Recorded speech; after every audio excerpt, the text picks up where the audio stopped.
Deseo que la paz de Dios reine en tu casa y en toda tu familia.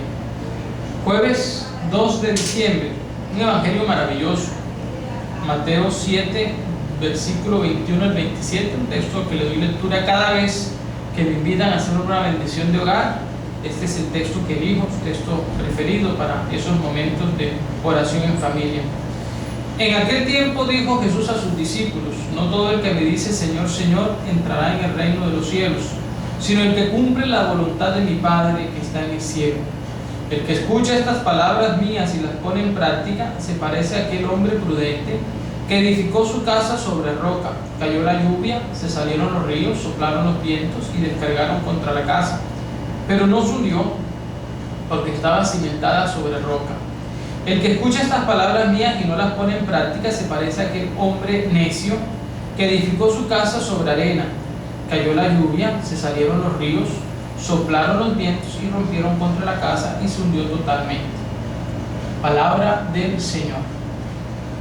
Este texto continúa diciendo que cuando Jesús terminó el discurso, la gente que lo admiraba por su forma de hablar con autoridad y no como los maestros que ellos tenían.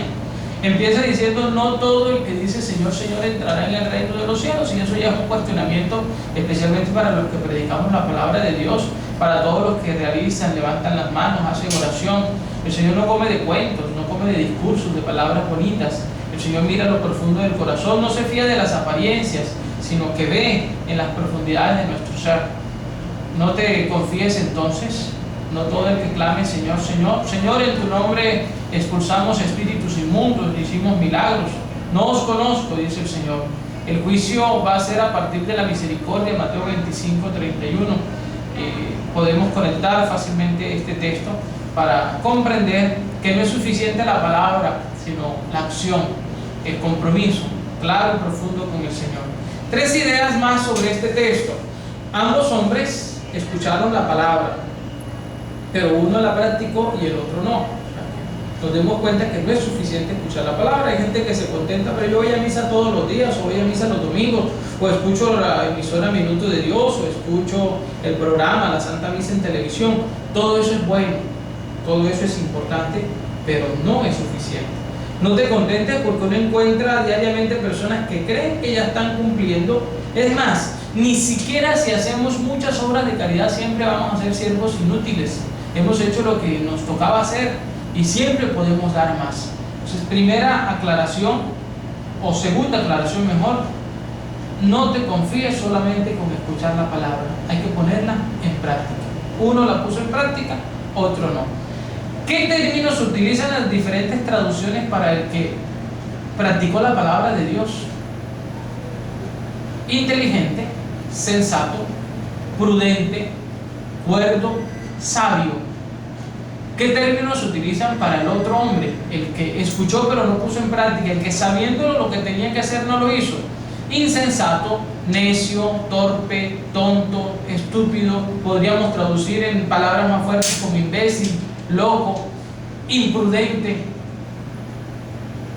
Y realmente a veces nosotros tenemos comportamientos imprudentes, necios, tontos, cuando vamos a exceso de velocidad, cuando conjugamos licor y vehículo, cuando abandonamos el hogar, la familia por un momento de placer, cuando ponemos en riesgo tantas maravillas que el Señor nos ha regalado, cuando botamos la plata en vicios, en placeres.